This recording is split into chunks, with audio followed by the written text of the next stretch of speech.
Hello everyone, तो स्वागत है आप सभी का। आज हम बात करने वाले हैं हिंदी के टॉपिक संज्ञा पर। तो संज्ञा टॉपिक में देखेंगे, चैप्टर का नाम है संज्ञा। तो इसमें हम बात करेंगे कि संज्ञा कहते किसे हैं, संज्ञा कितने भेद होते हैं और किस किस प्रकार से इनकी व्याख्या होती है, तो वही हम बात करने वाले हैं। तो समझ लीजिएगा यहाँ पर क्या है संज्ञा। संज्ञा क्या है? संज्ञा का शाब्दिक अर्थ। संज्ञा का शाब्दिक अर्थ क्या होता है? नाम होता है। संज्ञा का शाब्दिक जो अर्थ होता है हमारा, वो क्या होता है? नाम होता है। एक ही हो गया कि संज्ञा का शाब्दिक अर्थ नाम होता है। अब हम संज्ञा की परिभाषा किस प्रकार करेंगे, आइए वो देखते हैं। परिभाषा करते हैं, किसी व्यक्ति यानी कोई व्यक्ति, किसी व्यक्ति वस्तु, किसी व्यक्ति वस्तु, स्थान, भाव, गुण, अवस्था के नाम को, यानी किसी व्यक्ति वस्तु, स्थान, भाव, गुण, अवस्था के नाम को क्या कहते हैं? हम संज्ञा कहते हैं। क्या कहते हैं? संज्ञा। संज्ञा कहते हैं। संज्ञा क्या है? मतलब संज्ञा एक विकारी शब्द है।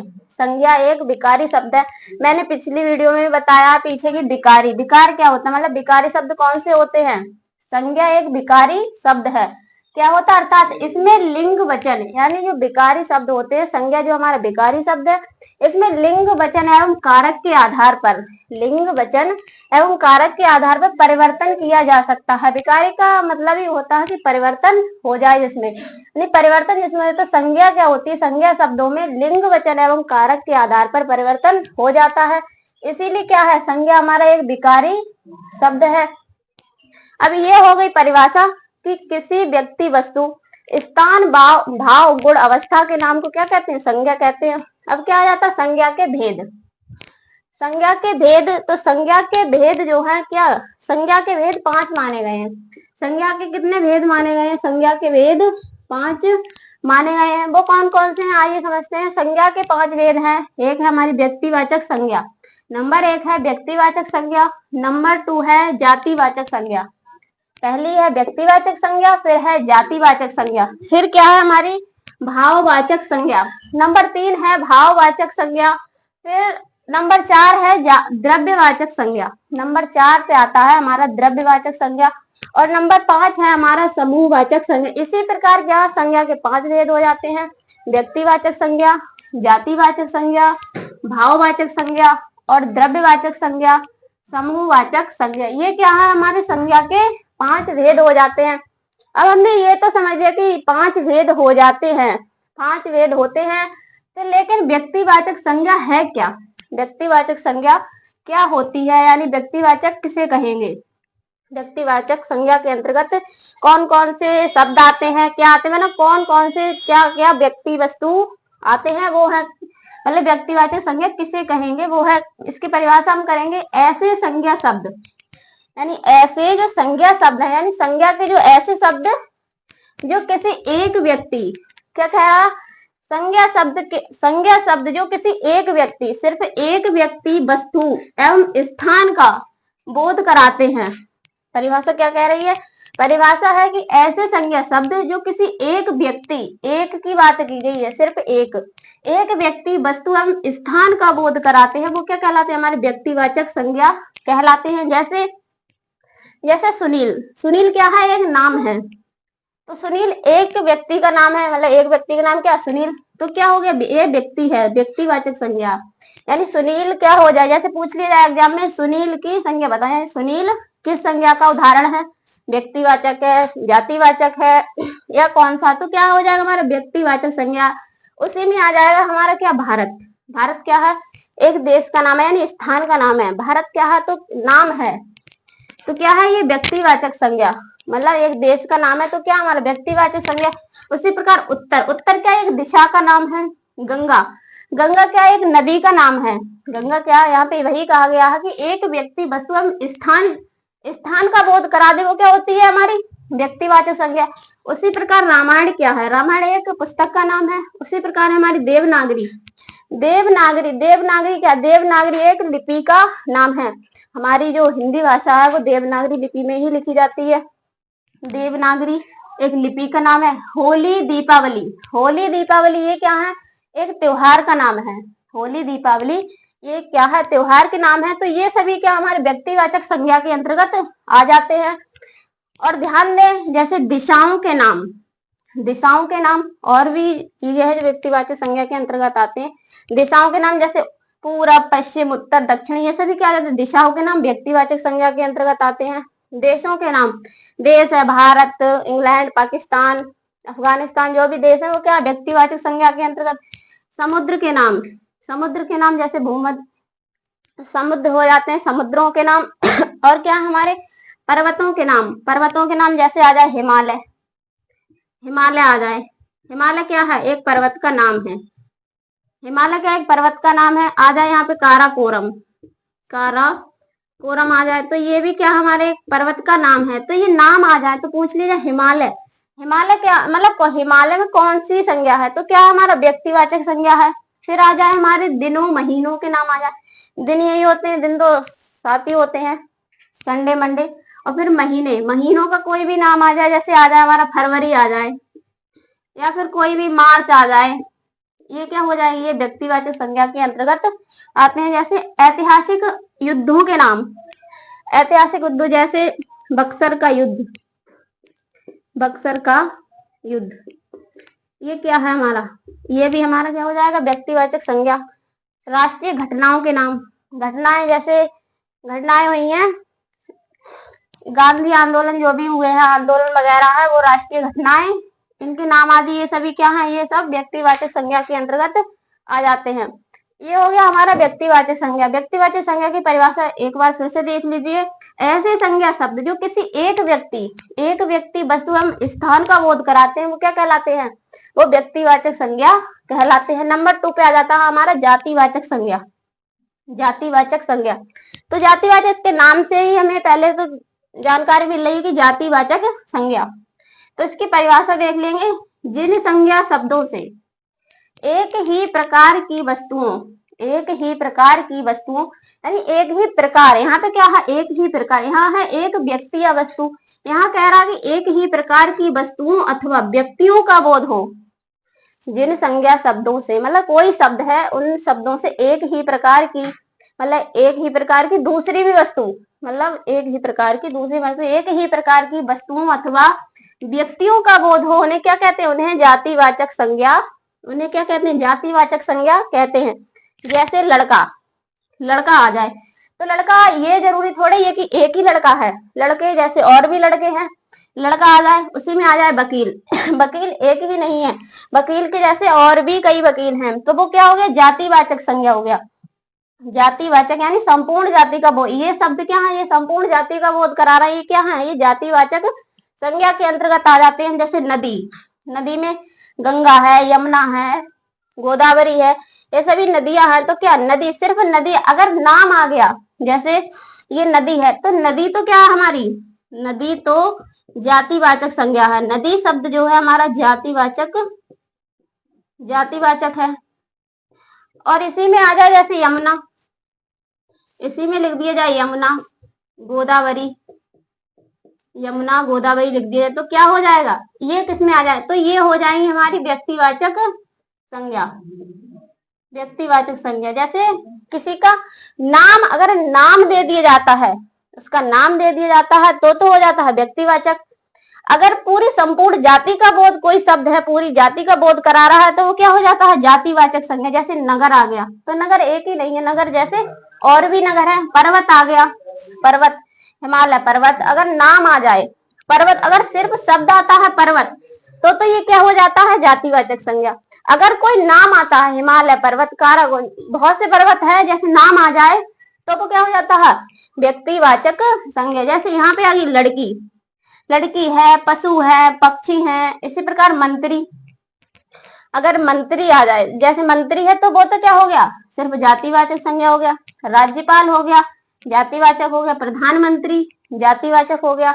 जैसे प्रधानमंत्री सिर्फ लिखा है, तो क्या हमारा ये जातिवाचक। अगर यहीं पे कह दे कि अभी वर्तमान के हमारे प्रधानमंत्री नरेंद्र मोदी जी, उनका नाम लिख के आए, तो वो किसमें आ जाएंगे, व्यक्तिवाचक संज्ञा के अंतर्गत उनका नाम आएगा।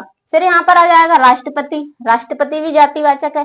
लेखक आ जाए, लेखक क्या है, जातिवाचक संज्ञा। अगर इसी के अंतर्गत लेखक का नाम आ जाता है, तो यहाँ पे वही कहा गया कि नाम आ जाए तो वो व्यक्तिवाचक है। यहाँ पे आ जाएगा पुस्तक, ज्वालामुखी, वर्षा, कुर्सी, भूकंप, ये सभी क्या है, ये जातिवाचक संज्ञा के उदाहरण। जैसे जिन संज्ञा शब्दों से एक ही प्रकार की वस्तुओं अथवा व्यक्तियों का बोध हो उन्हें जातिवाचक संज्ञा कहते हैं।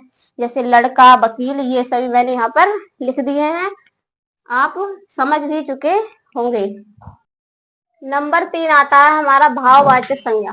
संज्ञा के प्रकार में नंबर 3 पे क्या आती है हमारी भाववाचक। कौन सी संज्ञा आती है, वो आती है हमारी भाववाचक संज्ञा। उसे देख लीजिए, भाववाचक संज्ञा क्या होती है। यानी भाववाचक, इसके पहले तो इस नाम से ही पता लग रहा है कि भाववाचक संज्ञा, भाववाचक संज्ञा यानी भाव छिपाओ। जिन संज्ञा शब्दों से, जिन संज्ञा शब्द यानी संज्ञा के जो शब्द होते हैं उनसे व्यक्ति या वस्तु के, व्यक्ति है या वस्तु है, उसके गुण यानी गुण जो होते हैं, धर्म, दशा यानी भाव आदि का बोध होता है, उसे क्या कहते हैं, उसे भाववाचक संज्ञा कहते हैं। भाववाचक संज्ञा में क्या है कि वस्तु के गुण यानी व्यक्ति या वस्तु का गुण, धर्म, दशा आदि का बोध होता हो, वो क्या भाववाचक संज्ञा होती है। अब क्या है, भाववाचक संज्ञाओं का निर्माण। जो भाववाचक हमारी संज्ञाएं हैं वो कैसे बनती हैं, तो भाववाचक संज्ञाओं का निर्माण जो है वो संज्ञा यानी जातिवाचक संज्ञा, और कोई संज्ञा नहीं, इसमें कौन सी आएगी, जातिवाचक संज्ञा आएगी। भाववाचक संज्ञा बनाने के लिए जातिवाचक संज्ञा हो सर्वनाम और क्रिया, विशेषण एवं अव्यय शब्दों में, अव्यय शब्दों में ऐसे नहीं, अव्यय शब्दों में प्रत्यय जोड़कर, प्रत्यय जोड़कर यानी कि शब्दों के पीछे शब्द जोड़े जाते हैं, वो क्या प्रत्यय जोड़कर किया जाता है। यानी भाववाचक संज्ञाओं का निर्माण जातिवाचक संज्ञा, सर्वनाम, क्रिया, विशेषण, क्रिया अलग और विशेषण, विशेषण एवं अव्यय शब्दों में प्रत्यय जोड़ करके, प्रत्यय जोड़कर किया जाता है। जैसे जैसे आ गया बुढ़ापा। बुढ़ापा क्या है, बुढ़ापा मतलब शरीर का एक क्या है, दशा है ना। तो क्या है बुढ़ापा, बुढ़ापा क्या हो जाएगा हमारा भाववाचक। फिर आ जाता है मोटापा, उसी में जैसे बचपन, मिठास, लंबाई, लंबाई, क्रोध, चौड़ाई, गर्मी, ठंडी, धार्मिक, निजत्व, निजत्व है, और ममत्व, बंधुत्व, अपनापन, मनुष्यता, मित्रता, मूर्खता, ईमानदारी, बेईमानी, निराशा, ये सभी शब्द क्या हैं, भाववाचक संज्ञा के उदाहरण है। जैसे आ जाता है हमारा, सबसे पहले तो बुढ़ापा ही पूछ लिया जाता कि बुढ़ापा, बुढ़ापा में कौन सी संज्ञा है, मतलब ये बुढ़ापा किस संज्ञा का उदाहरण है, कौन सी संज्ञा है, तो जातिवाचक है, व्यक्तिवाचक है या फिर भाववाचक है। तो बुढ़ापा क्या है, ये हमारी भाववाचक संज्ञा है, भाववाचक संज्ञा है। ये हो गए। फिर आता है नंबर 4। नंबर 4 पे आती है हमारी समूहवाचक या समुदायवाचक संज्ञा। समूहवाचक यानी ग्रुप, समूहवाचक या समुदाय, समूहवाचक में तो सभी आए यानी पूरा ग्रुप, समूह। समूहवाचक या समुदायवाचक संज्ञा, इसकी परिभाषा है जिन संज्ञा शब्दों से, जिन संज्ञा शब्दों से व्यक्ति अथवा वस्तु के, व्यक्ति अथवा वस्तु के समूह, समूह या समुदाय का बोध होता है, समूह या समुदाय का बोध होता है, उसे क्या कहते हैं, उसे समूहवाचक या समुदायवाचक संज्ञा कहते हैं। जैसे जैसे संसद हो गया, संसद है तो संसद में एक अकेले का समूह थोड़ा ही है, संसद में बहुत लोग होते हैं तो वो उसे क्या कहेंगे, संसद। इसी प्रकार कुंज आ जाए, कुंज है, सभा, सभा लगी है, सभा है तो सभा, सभा एक नाम है। तो सभा में यहाँ कहा गया कि जिन संज्ञा शब्दों से व्यक्ति अथवा वस्तु के समूह या समुदाय का बोध होता है, तो सभा में समूह होता है पूरा व्यक्तियों का। उसी प्रकार है परिषद, कक्षा, कक्षा में बहुत विद्यार्थी होते हैं तो उसी प्रकार कक्षा क्या है, समुदायवाचक है। सेना, मंत्री परिषद, मंत्रिमंडल, पुस्तकालय, भीड़, दल, गिरोह, पुंज, ढेर, मंडल, घोंद और गुच्छा। जैसे अंगूर का गुच्छा होता है तो गुच्छा में अंगूर काफी होते हैं, तो ये सभी यानी पूरे समूह या समुदाय का बोध होता है, तो वो क्या हो जाते हैं, समूह या समूहवाचक, समुदायवाचक संज्ञा हो जाती है। नंबर 5 है हमारी द्रव्यवाचक संज्ञा।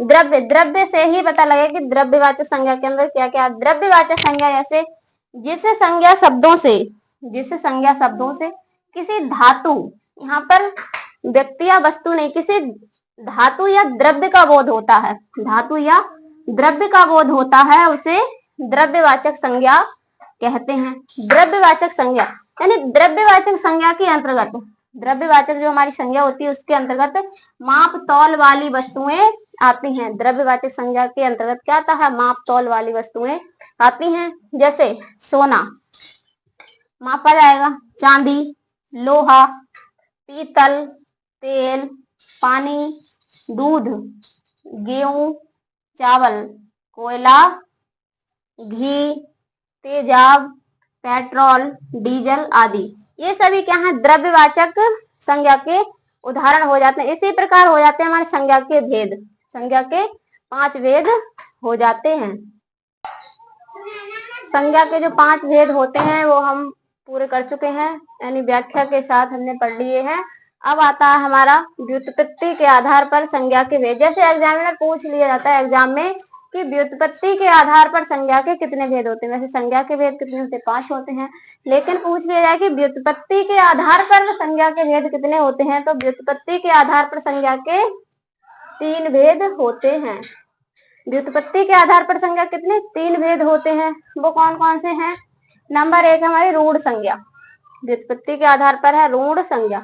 रूढ़ क्या होता है, रूढ़ का अर्थ जिन संज्ञा मतलब जिन शब्दों के सार्थक खंड ना किए जा सके, यानी जो शब्द हैं उनके सार्थक यानी सार्थक अर्थ के साथ, यानी जिनका अर्थ के साथ यानी सार्थक खंड ना किए जा सके, अर्थात जिन शब्दों के खंड कोई सार्थक अर्थ ना प्रकट करते हो, यानी उनके हमने खंड किए तो कोई भी अर्थ प्रकट ना होता हो, तो उन्हें क्या कहेंगे, उन्हें रूढ़ संज्ञा कहते हैं।